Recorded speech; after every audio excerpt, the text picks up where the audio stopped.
tahu nggak sih apa itu RUU PKS? Tahu sih. Sebelumnya kakak udah tahu belum RUU PKS? Belum. Pendapat Anda setuju nggak dengan adanya RUU PKS? Saya setuju dengan adanya RUU PKS karena setahu saya RUU PKS itu adalah undang-undang yang menaungi nanti kekerasan seksual bukan hanya perempuan tapi juga laki-laki. Setuju apa enggak kalau undang-undang ini disahkan? Sih karena kan dari yang undang-undang begitu lebih kompleks dan lebih lengkap lagi karena wanita ini sekarang kan lebih banyak menjadi objek pelecehan seksual daripada kaum laki-laki. Oke, terima kasih agak. Setuju nggak dengan adanya RUU PKS? Nah, kalau dari saya sendiri, saya sebagai masyarakat mahasiswa biasa, saya melihat RUU PKS itu sudah bagus ya. Bagi saya merupakan langkah yang cukup inovatif dari pemerintah, di mana dalam RUU PKS ini sendiri sudah dimuat beberapa aturan yang sebelumnya tidak ada, seperti misalkan chat-chat yang tidak senonoh atau mungkin perbuatan menyentuh atau memegang yang dilakukan oleh orang pemerintah. Jadi kalau saya sendiri saya setuju dengan adanya RUU PKS. Menurut sih kak, dari tindakan kekerasan seksual dan lingkungan kakak sendiri, kakak udah merasa adanya aman gak sih kak? Kalau menurut aku pribadi sih aku belum sama sekali karena masih banyak orang di luar sana tuh yang kayak suka mengganggu perempuan, kayak ngegoda, kayak manggil cewek gitu, kayak gitu. Berarti di sini kakak sangat setuju adanya RUU PKS ya kak? Iya. Terima kasih banyak kak.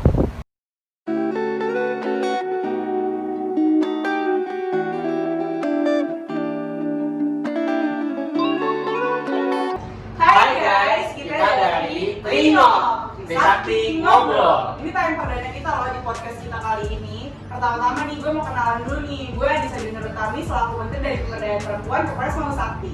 Dan gua Muhammad Ilham Estian Akbar dari Deputi Agitasi Propaganda Universitas Trisakti. Nah di sini kita nggak sendirian nih, kita ditemenin sama narasumber kita yang kece banget nih. Dua kakak cantik ini nih. Boleh kak perkenalan dulu? Oke, halo semuanya, nama gue Syafah Makadam, selaku Direktur Lokal dari Kopkar Trisakti. Halo semuanya, perkenalkan nama gue Media Ayu Putrastari, selaku Direktur Media dan Propaganda Kopkar Trisakti. Nah langsung aja nih, kita masuk ke apa yang mau kita bahas nih Ham. Banget nih kita bahas RUU PKS. Basa-basi nih tentang RUU PKS, setahu gua nih ya, RUU ini dirancang dari tahun 2016 dan sekarang sampai 2021 nih. Banyak permintaan dari rakyat udah 5 tahun tapi malah dihapus dari prolegnas. Nah, menurut kakak nih, bagaimana sikap mengatasi kekerasan seksual di Indonesia ini? Oke, kalau kita bicara mengenai kekerasan seksual di Indonesia itu udah bukan sesuatu yang awal lagi ya. Berdasarkan catatan tahunan Komnas Perempuan, itu ada 431.000 kasus kekerasan seksual yang terjadi sepanjang tahun 2019 kemarin. Nah, penyelesaiannya ini gimana? Sampai sejauh ini ketika ada kasus kekerasan seksual, itu penyelesaiannya bisa mengacu pada beberapa aturan hukum. Ada KUHP, ada Undang-Undang Pornografi, Undang-Undang Perlindungan Anak, Undang-Undang ITE. Tapi waktu itu sempat ada penyintas kekerasan seksual yang datang ke kepolisian untuk melaporkan kasusnya. Tapi ketika dia sampai di Polda Metro, polisi tuh bingung mau pakai pasal apa nih buat kasus yang kayak gini. Habis itu sama polisi kasusnya dikasih ke unit PPA Jakarta Pusat. Terus dari situ sampai sekarang nggak ada kejelasan lagi tentang keadilan bagi korban kekerasan seksual tersebut. Nah, hal ini kan menandakan bahwa masih banyak kasus-kasus kekerasan seksual yang belum terakomodir di aturan-aturan yang udah ada ini. Jadi kita perlu satu aturan yang secara komprehensif bisa melindungi korban-korban kekerasan seksual. That's why menurut gue kita perlu adanya RUU PKS itu. Dari tadi nih Kak Syafa sama Ilham nih nyebut-nyebut RUU PKS nih. Sekarang gue kayak pertanyaan nih buat Kak Mega. RUU PKS itu tuh apa sih? Terus bentuk kekerasan seksual itu apa aja sih? Oke, RUU PKS atau Rancangan Undang-Undang Penghapusan Kekerasan Seksual merupakan leg spesialis nih dari regulasi-regulasi yang udah ada, yang udah Syafa sebutin tadi. Nah, di situ lebih dirincikan lagi nih Kak, seperti kita tahu di KUHP mengatur 2 itu perkosaan dan percabulan, sedangkan di RUU PKS itu 9 nih. Yang pertama perkosaan, ada eksploitasi seksual, pelecehan seksual, pemaksaan perkawinan, pemaksaan kehancuran, pemaksaan kontrasepsi, pemaksaan aborsi, perbudakan seksual dan penyiksaan seksual, ada 9 nih. Dimana kalau kita lihat nih, ini menjadi payung hukum nih buat 7 itu yang tidak diatur di KUHP, sehingga jelas RUU PKS ini mengakomodir 7 jenis kekerasan seksual baru kayak gitu kan.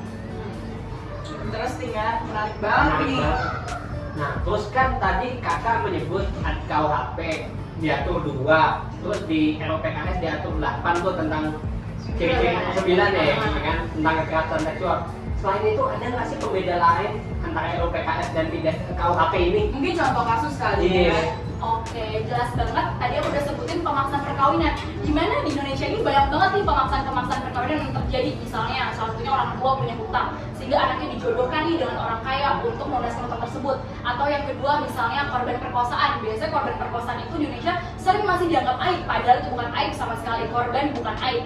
Dan ini menjadikan sesuatu pemaksaan perkawinan harus dijadikan tindak pidana sehingga tidak terjadi lagi nih pemaksaan perkawinan. Karena kalau kita lihat pemaksaan perkawinan akan melahirkan kekerasan baru, yaitu misalnya KDRT, kekerasan terhadap anak. Jadi jelas nih di KUHP kan nggak diatur nih pemaksaan perkawinan, di RUPKS diatur nih pemaksaan perkawinan. Jelas di sini menjadi salah satu apa ya, ciri khas baru nih. Wah, pemaksaan perkawinan akhirnya mempunyai payung hukumnya di RUPKS kayak gitu. Berarti banyak banget ya yang nggak diatur di dalam KUHP, padahal penting banget nih ya kan. Nah, terus kalau misalnya di RUPKS sendiri itu diatur nggak sih tentang perlindungan bagi korban itu sendiri? Oh iya, dalam RUPKS itu diatur mengenai ada hak-hak untuk korban sama perlindungan korban. Ini banyak diatur di dalam draft RUPKS kemarin. Tapi mungkin bisa gue sebutin beberapa aja. Hak untuk korban itu yang diatur salah satunya ada hak untuk mendapatkan pendampingan hukum, hak untuk mendapatkan penguatan psikologis, hak untuk mendapatkan penyelenggaraan visum et repertum, terus juga ada perlindungan atas kerahasiaan identitas korban, perlindungan dari ancaman pelaku atau pihak lain. Hal-hal seperti ini tuh udah diatur di dalam RUPKS, yang mana ini tuh nggak diatur di aturan-aturan hukum yang udah ada sekarang gitu. Jadi emang kenapa kita butuh atas RUPKS ini? Karena di dalamnya tuh udah mengatur mengenai perlindungan korban, udah terjamin mengenai perlindungan bagi korban kekerasan seksual. Kayak kalau misalnya kemarin ada kasus kekerasan seksual yang menimpa Baik Nuril, itu seorang guru yang mendapatkan pelecehan seksual secara verbal dari kepala sekolahnya, terus dia merekam nih, malah dia yang dipidana sama kepala sekolahnya. Ibaratnya kan kalau kata peribahasa, Baik Nuril ini udah jatuh ketimpa tangga gitu, dia udah jadi korban kekerasan, tapi malah dia yang dipolisikan gitu.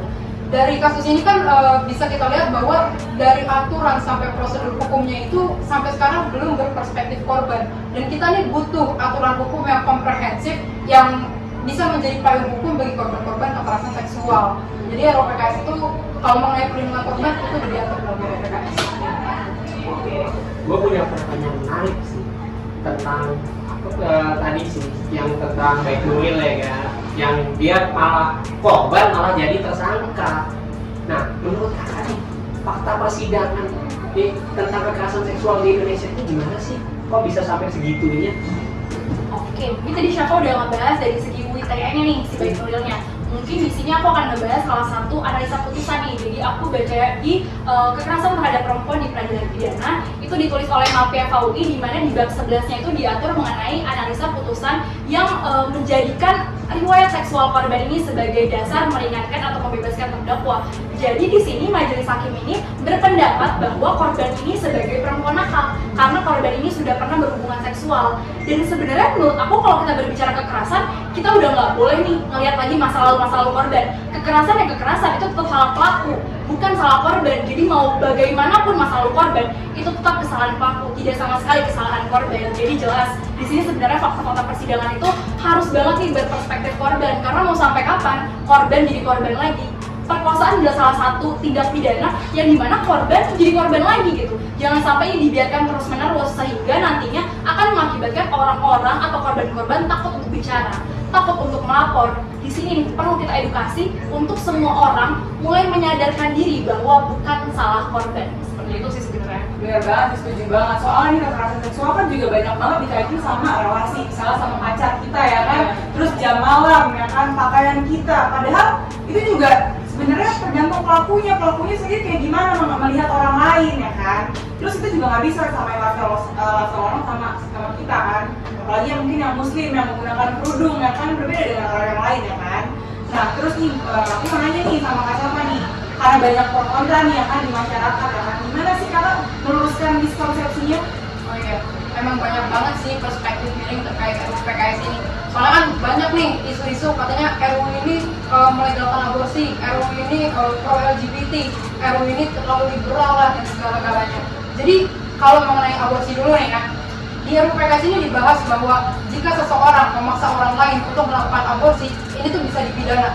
Terus jadi muncul nih asumsi dari masyarakat, oh berarti kalau aborsinya tanpa paksaan boleh dong, berarti RUU PKS ini melegalkan aborsi dong. Padahal nggak gitu. Di dalam Undang-Undang Kesehatan pun kan udah dijelaskan bahwa aborsi ini boleh dilakukan selama ada indikasi medis atau orang tersebut merupakan korban pemerkosaan gitu. Tapi masyarakat banyak yang mengambil kesimpulan bahwa RUU PKS ini jadi melegalkan aborsi gitu. Atau misalnya RUU PKS katanya pro LGBT. Ini di dalam pasal 1 ayat 1 mengenai definisi kekerasan seksual itu ada salah satu penggalannya yang berkata hinaan atau serangan terhadap hasrat seksual seseorang. Nah, di dalam RUU PKS ini tidak dijelaskan mengenai hasrat seksual seseorang tuh penjelasannya kayak gimana. Muncul lagi asumsi publik bahwa RUU PKS ini pro LGBT. Terus katanya RUU PKS ini pro zina. Karena di dalam RUU PKS ini tidak diatur mengenai larangan perzinaan. Muncul lagi asumsi lagi bahwa RUU PKS ini pro zina. Padahal nggak gitu, lagi-lagi ini semua cuma asumsi. Bahkan Ketua DPR yang kemarin, Pak Bambang Susatyo itu juga menegaskan bahwa tidak ada satu pasal pun dalam RUU PKS yang menyatakan bahwa RUU ini pro zina, LGBT atau melegalkan aborsi, itu nggak ada. Jadi asumsi-asumsi yang terjual di dalam masyarakat ini yang harus kita luruskan, bahwa itu semua hanyalah asumsi yang terlanjur tersebar luaskan di dalam masyarakat dan harus kita luruskan. Bener banget.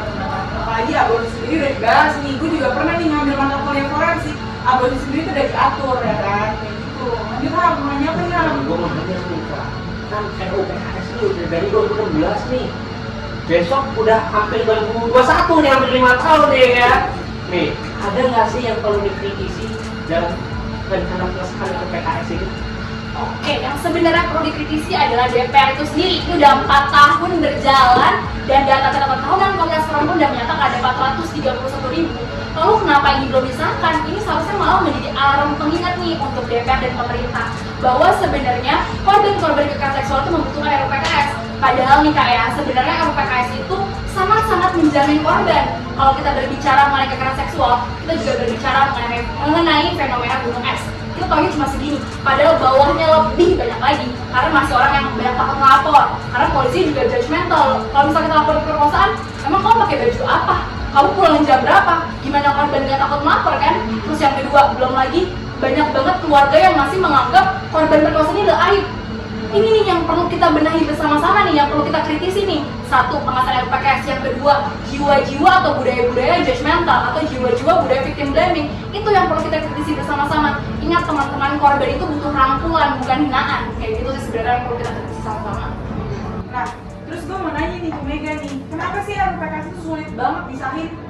Nah, sebenarnya jelas banget Kak, bahwa di sini tuh minimnya political will. DPR sendiri emang gak mau ngesahin, data udah ada, korban udah banyak, urgensinya ada, tapi kok belum disahkan? Kita kan jadi kayak kebingungan. Undang-undang Minerba cepet, undang-undang Cipta Kerja cepet, UU KPK cepet. Kok giliran ini yang korban butuhkan, gimana korban butuh keadilan, butuh payung hukum belum disahkan juga? Ya jelas ini minimnya political will Kak, seperti itu sih Kak. Padahal RUU PKS sendiri nggak diperuntukkan buat perempuan doang ya, bisa juga buat laki-laki loh, ya nggak? Iya asli. Coba kalau anggota dewan tuh dilecehin. Nah, coba tuh Kan bisa jadi payung hukum anggota dewan mereka. kan cuma perempuan, ada juga banyak Iya. laki-laki yang kan ya sih. Lanjut lah, mau nanya lagi nggak orang? Gue mau nanya Kak, nih kan kita tahu nih RUU PKS nih tak kunjung disahkan, lama banget gitu loh. Ada nggak sih perlindungan untuk para korban selain dari cara RUU PKS ini? Oke, ya kalau negara aja nggak benar-benar bisa melindungi korban, berarti menurut gue ini saatnya waktu kita sih untuk menekan angka-angka kekerasan seksual supaya makin tahun nggak makin meningkat angkanya. Misal di satu instansi pendidikan atau instansi kerja itu bisa membuat kebijakan atau SOP mengenai penanganan kasus kekerasan seksual yang berperspektif korban, atau bisa mengadakan sosialisasi mengenai gimana sih nih caranya kita biar bisa sama-sama memerangi kasus kekerasan seksual, atau bisa juga diedukasikan mengenai active bystander. Jadi itu adalah satu strategi sosial ketika kita melihat ada kejadian kekerasan seksual di sekitar kita. Misalnya kita lagi di halte atau lagi di terminal, terus kita melihat nih ada perempuan langgam, dia dapat pelecehan seksual dari seseorang. Nah kita nih di sini punya peran untuk mengintervensi kejadian tersebut. Jadi kita bisa berpura-pura menjadi teman si korban kah, kita bisa pura-pura nanya arah ke korban kah, atau kita bisa langsung mengintervensi si pelaku kekerasan tersebut untuk menghentikan apa yang sedang dilakukan. Jadi menurut gue kalau misalnya negara belum bisa bertindak, ini waktunya kita sama-sama bertindak untuk menciptakan ruang aman bagi kita semua sih. Intinya kolaborasi lah ya dari kita semua. Bener banget. Berarti jawaban-jawaban Kak Mega dan Kak Salma ini sebenarnya udah ngebentuk nih satu kesimpulan nih, kalau nggak RUU PKS sendiri itu juga udah merupakan solusi nih bagi kekerasan-kekerasan yang ada di Indonesia ya kan. Menarik banget nih pembahasan kita kali ini, iya kan? Gue punya pertanyaan pribadi nih Kak buat lu, selaku Menteri Pemberdayaan Perempuan Universitas Trisakti, ya kan? Menurut lu nih Kak, lu setuju nggak sih adanya RUU PKS ini? Jelas setuju banget dong, karena RUU PKS tuh udah dijelasin kalau misalkan dia mengatur perlindungan bagi korban ya kan, supaya korban ini nggak menjadi korban lagi ya kan. Nah RUU PKS ini juga penting banget nih, apalagi sebenarnya nggak cuma buat perempuan ya, gue sendiri di sini sebagai perempuan juga, apalagi kita sebagai perempuan ya, terutama kan yang lebih banyak menerima kekerasan baik verbal maupun non verbal. Nah menurut gue nih dari situ dilihat juga dari angka-angka kekerasan seksual di Indonesia kan udah tinggi banget ya kan. Nah, makanya itu dari itu RUU PKS menurut gue penting banget nih buat disahin. Gue punya pertanyaan lagi nih, menurut kakak acara podcast kita ini udah cukup mengedukasi belum sih? Harapannya ke depan gimana nih? Gue berharap nih dengan diadainnya podcast ini nih, gue pengen lebih mengedukasi nih. Gue juga berharapnya udah bisa mengedukasi dengan jawaban-jawaban si kakak-kakak ini ya kan, kakak-kakak Mega dan kakak Salma ya kan. Nah gue berharapnya masyarakat yang masih belum mengenal nih tentang RUU PKS atau tentang kekerasan seksual yang ada di Indonesia, cara penyelesaian dan segala macam, gue berharap masyarakat nih bisa belajar dari podcast kita kayak gitu, dan semoga di episode selanjutnya nih bisa lebih mengedukasi lagi kayak gitu. Oke. Sampai ketemu di Twin Up selanjutnya. Dadah. Dadah.